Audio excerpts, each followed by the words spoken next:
Are you trying to find a good horror movie to watch tonight, but you don't want to spend hours doom scrolling? Well, let me save you some time by recommending 10 horror movies you've got to watch over on Peacock right now.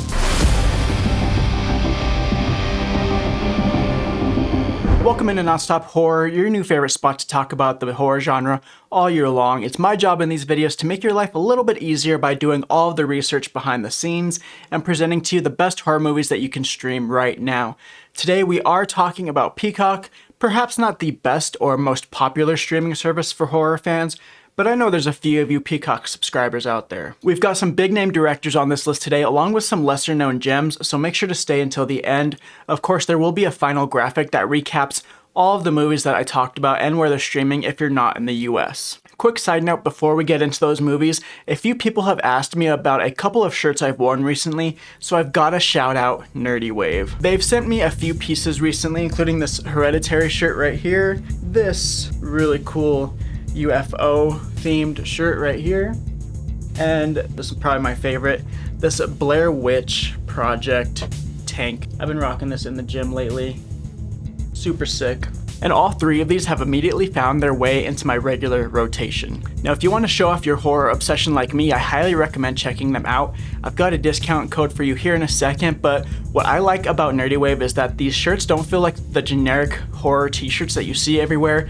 The designs are clean, comfortable, and they actually fit well. It's hard for me to find shirts that I like the fit of because I'm kind of like in this weird space between a large and an extra large, but Nerdy Wave have nailed it. They've got a bunch of styles like t-shirts, jerseys, dresses, tank tops, and not only do they feature designs representing your favorite horror movies, but they've also got designs related to your favorite horror video games as well, like Silent Hill and Elden Ring. They have instantly become some of the first shirts I grab when I'm filming videos. Now, if you want to pick up some of this merch yourself, you can scan the QR code on the screen or head to nerdywave.com and use discount code CM15 for 15% off your order. Thanks to Nerdy Wave for supporting the channel. Like and subscribe if you enjoy talking about horror movies all year long. Now, enough yapping. Let's get to that list. All right, let's get one thing out of the way right now. Jennifer's Body was done dirty when it first came out.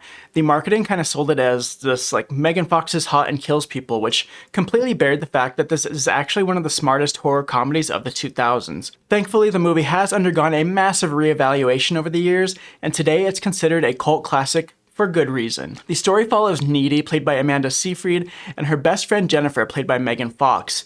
After a local rock band performs a disastrous show that ends in tragedy, Jennifer begins behaving strangely. And by strangely, I mean she's suddenly eating teenage boys.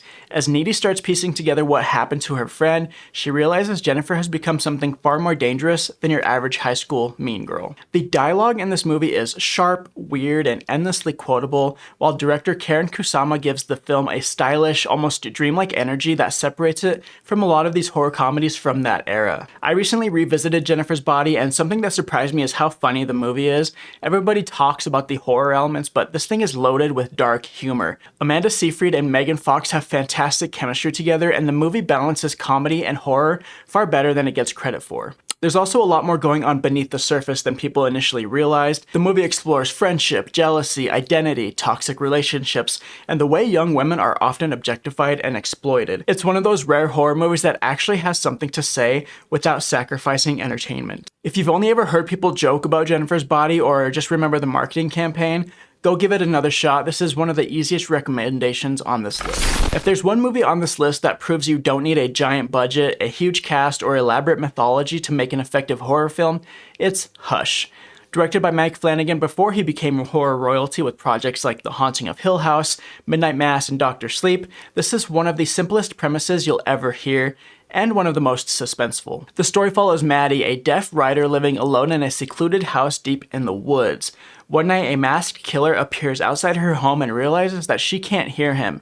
And what follows is essentially a deadly game of cat and mouse as Maddie is forced to rely on her intelligence, resourcefulness, and sheer determination to survive. Now, why is Hush so brilliant? It immediately removes one of the audience's biggest safety nets, sound. Horror movies constantly use noises, creaks, footsteps, and jump scares to build tension, Hush flips that on its head. There are sequences where Flanagan completely drops the audio perspective into Maddie's world, and suddenly we're experiencing the situation exactly as she is.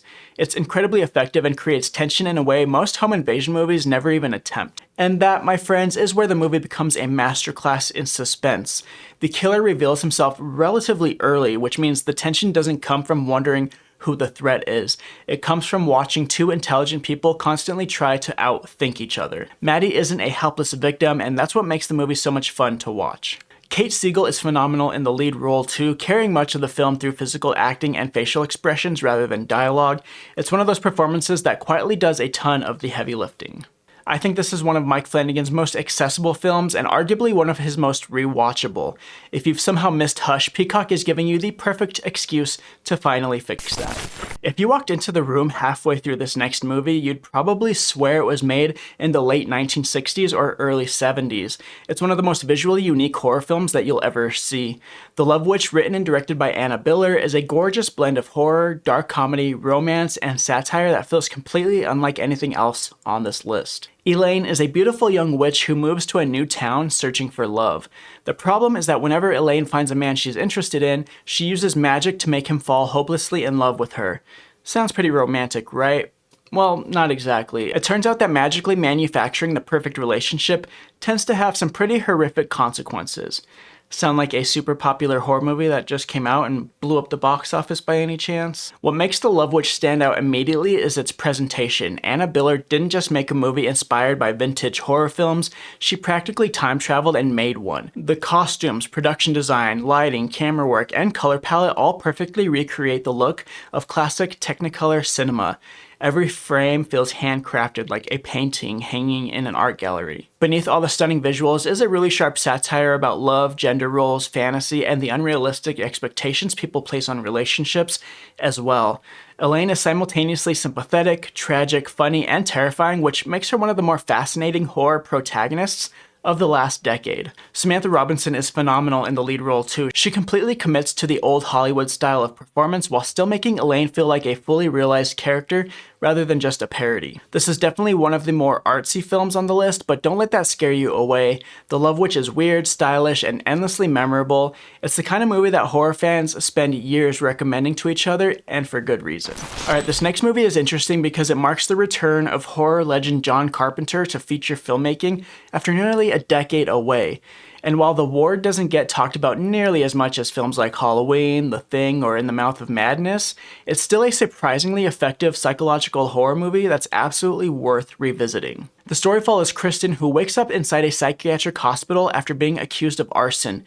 She has no idea how she got there, she's surrounded by other troubled young women, and before long she begins experiencing terrifying visions of a ghostly figure roaming the halls of the institution. As the hauntings become increasingly violent, Kristen starts uncovering disturbing secrets about the hospital and the patients living inside it. Now, obviously, haunted asylums aren't exactly a new concept in horror, but what Carpenter does well here is atmosphere. The man has always known how to build tension, and the ward constantly feels uneasy.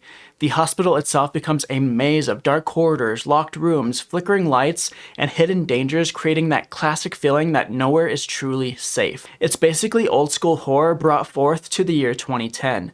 There's no complicated cinematic universe setup, no endless mythology dumps, and no need to sit through 3 sequels beforehand. It's just a straightforward supernatural mystery built around suspense, paranoia, and a few genuinely creepy scares. Now, the film also benefits from Carpenter's confidence behind the camera. Even when the story leans into familiar territory, he knows exactly how to frame a scare and how long to hold on a shot before making the audience uncomfortable. Amber Heard delivers a solid performance as well, carrying much of the movie as Kristen struggles to separate reality from delusion. And the mystery surrounding what's actually happening inside the hospital does a good job keeping you invested all the way through. Now, this isn't top tier Carpenter, but even minor Carpenter is still better than most directors on their best day. If you're a fan of psychological horror and haunted institution stories, The Ward is an easy recommendation on Peacock. Alright, do yourself a favor with this one and go in as blind as humanly possible. Seriously, Better Watch Out is one of those rare horror movies where the less you know, the better the experience becomes.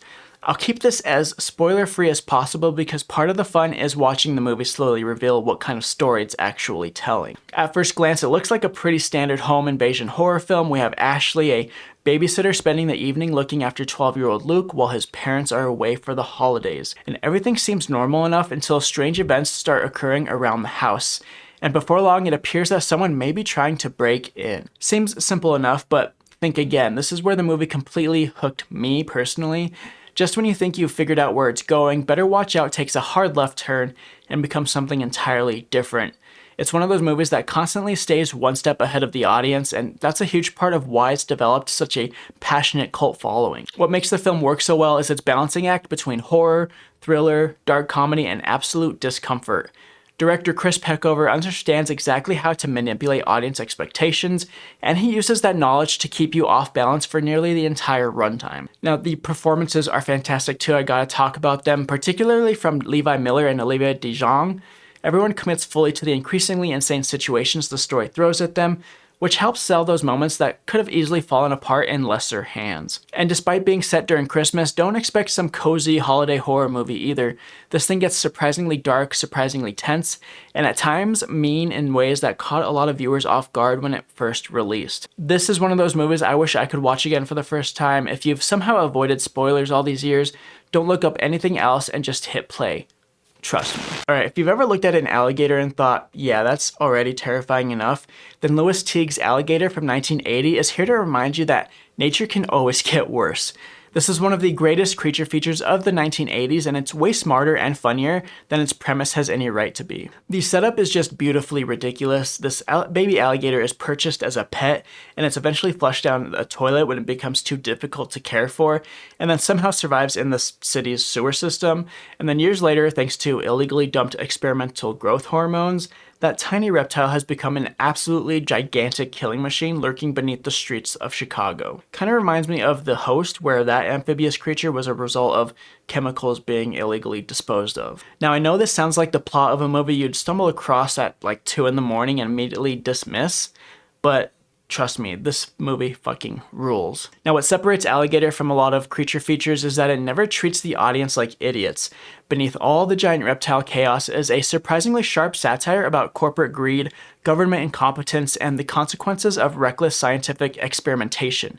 It's basically a monster movie with something to say, which isn't always common in this subgenre. When the alligator finally starts wreaking havoc in this movie, it absolutely delivers. There are some fantastic practical effects throughout, and because this was made like before CGI became the default solution to everything, the creature actually feels physical and dangerous. The attacks are creative, the destruction is entertaining, and the film never forgets that monster movies are supposed to be fun. Now, there's one particular scene involving a wedding that remains one of the greatest holy shit moments in creature feature history. If you're a fan of giant monster movies and somehow haven't seen Alligator, you're missing one of the absolute best hidden gems of the creature feature genre.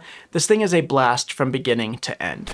Now, if you see horror, comedy, thriller on the menu and your mouth starts watering, then you've got to check out the next movie on our list. Borderline, written and directed by Jimmy Warden, takes a premise that sounds completely ridiculous on paper and somehow turns it into a widely entertaining mix of suspense, dark comedy, and pure chaos. Everybody's favorite scream queen, Samara Weaving, plays a pop superstar whose life is turned upside down when an obsessive fan escapes from a psychiatric institution and becomes convinced that they're destined to be together. What follows is essentially a home invasion thriller filtered through delusion, celebrity obsession, and increasingly unhinged behavior as reality and fantasy begin colliding in a spectacular fashion. Borderline is great because it doesn't take itself too seriously. It understands exactly how absurd its premise is, but it also doesn't turn into a complete parody.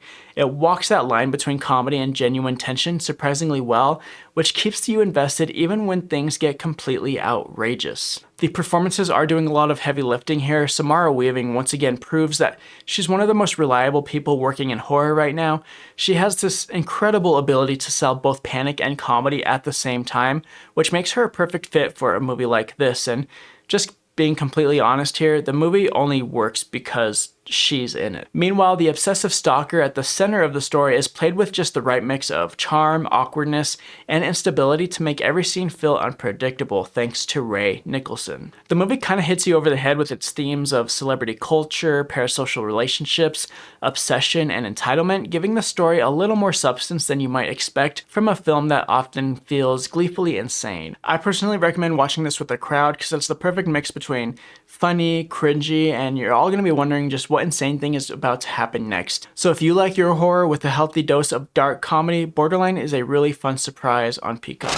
Are you ready for the hidden gem of the list? This movie fell through the cracks when it was released, which is a shame if you're a fan of post-apocalyptic horror, because this thing delivers exactly what you're gonna want. Daylight's End, directed by William Kaufman, feels like a throwback to the gritty action horror movies that used to dominate video store shelves in the best way possible. This movie takes place in a world devastated by a viral outbreak that has transformed much of humanity into vicious, vampire-like creatures. Society has collapsed, cities have become death traps, and survivors are scattered across the wasteland, just trying to stay alive. We follow Rourke, a drifter and skilled hunter who spends his days traveling from settlement to settlement, eliminating infected creatures and helping whoever he can. But when he encounters a group of survivors trapped inside a fortified hospital, he finds himself pulled into a desperate fight for survival. Now, obviously, post-apocalyptic vampire outbreak isn't the most original premise in the world, but this movie executes it marvelously. William Kaufman knows exactly what kind of film he's making. There's no unnecessary bloat,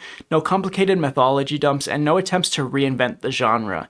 The movie focuses on its atmosphere, action, and survival, and it does all three really well. Johnny Strong is also a huge part of why the movie works. His character feels like he walked straight out of an old school action movie, quiet, capable, and constantly exhausted by the state of the world. He gives the film a gritty, grounded center that helps sell the apocalypse around him. These infected creatures are villains that I'd never want to run to as well. They're fast, aggressive, and genuinely threatening, which means every encounter carries real tension with it. And when the action scenes kick in, Kaufman stages them with an energy that keeps the movie moving at a very brisk pace. This isn't trying to be elevated horror or prestige filmmaking by any means. It's simply a lean, efficient apocalypse horror movie that knows exactly what its audience wants and delivers it. Sometimes that's all you need, and Daylight's End does it really well. If you've ever wondered what would happen if somebody gave a filmmaker unlimited energy drinks and told them to make the most ridiculous zombie movie imaginable, the result would probably look a lot like Planet Terror. Directed by Robert Rodriguez as part of the Grindhouse experiment, this movie is pure chaos from beginning to end,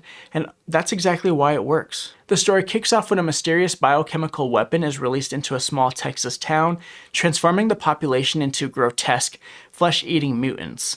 And naturally, the remaining survivors have to band together to fight back, including a go-go dancer, a sheriff, a doctor, military personnel, and various other colorful characters who all feel like they wandered in from completely different movies. It's an absolute clusterfuck. Trying to explain the plot of Planet Terror almost misses the point entirely. This movie is all about the experience. Rodriguez intentionally designed it to feel like a battered exploitation film you'd discover at a rundown drive-in theater in the 1970s. The movie is packed with fake film scratches, missing reels, over-the-top gore, ridiculous dialogue, and action scenes that somehow become more insane every 10 minutes. Now, this was originally part of a double feature called Grindhouse, where it was paired with Quentin Tarantino's Death Proof and then split off as its own release afterwards, and most critics agree that Planet Terror was the better of the two features. The cast is clearly having the time of their lives. Rose McGowan is fantastic as Cherry Darling, a dancer who eventually ends up fighting zombies with a machine gun attached to her leg. Yes, you heard that correctly, a machine gun leg, and somehow that isn't even the craziest thing in the movie. The practical effects are glorious. This movie is absolutely drenched in blood, guts, exploding bodies, and mutant carnage. Rodriguez doesn't believe in moderation here. Every kill is bigger, messier, and more ridiculous than the last. This movie is basically a buffet for horror fans who just love practical gore effects. This isn't a movie you watch for realism, subtlety, or emotional depth. You watch Planet Terror because sometimes you want to see zombies explode while a woman fires a machine gun attached to her leg. And if you ask me, that's a perfectly valid reason to watch a movie. Finally, we have what I consider one of the most underrated zombie movies ever made. Whenever people talk about George A. Romero's zombie trilogy, Night of the Living Dead gets the historical credit, Dawn of the Dead gets most of the love, and Day of the Dead often gets left behind. Now, I think there's a very strong argument that Day of the Dead is Romero's most terrifying film. The movie takes place years after the zombie apocalypse has already won. Society isn't collapsing anymore, it's just gone. Humanity has been reduced to a handful of survivors hiding inside an underground military bunker, while the dead completely dominate the surface world. Scientists and soldiers are trapped together, tensions are boiling over, resources are dwindling, and everyone is slowly realizing there may not be any future left to save. And what immediately separates Day of the Dead from most zombie movies is how hopeless it feels. There are no safe zones, no functioning government, no rescue coming, no miracle cure. Humanity is just essentially on life support, and that is the terrifying part of the movie. Romero shifts the focus away from the zombies and onto the people trapped underground. These soldiers, scientists, and civilians are constantly at each other's throats, and the bunker slowly becomes just as dangerous as the apocalypse outside. The movie understands one of Romero's greatest themes, which is people will often destroy themselves long before the monsters even get the chance to. And then there's the gore. Tom Savini absolutely went nuclear on this movie. The practical effects are some of the greatest ever put on film. Limbs are torn apart, bodies are ripped open, heads explode. It's basically a masterclass in practical horror effects that still look incredible 40 years later. And then let's talk about Bub. If you've seen Day of the Dead, you know exactly who I'm talking about.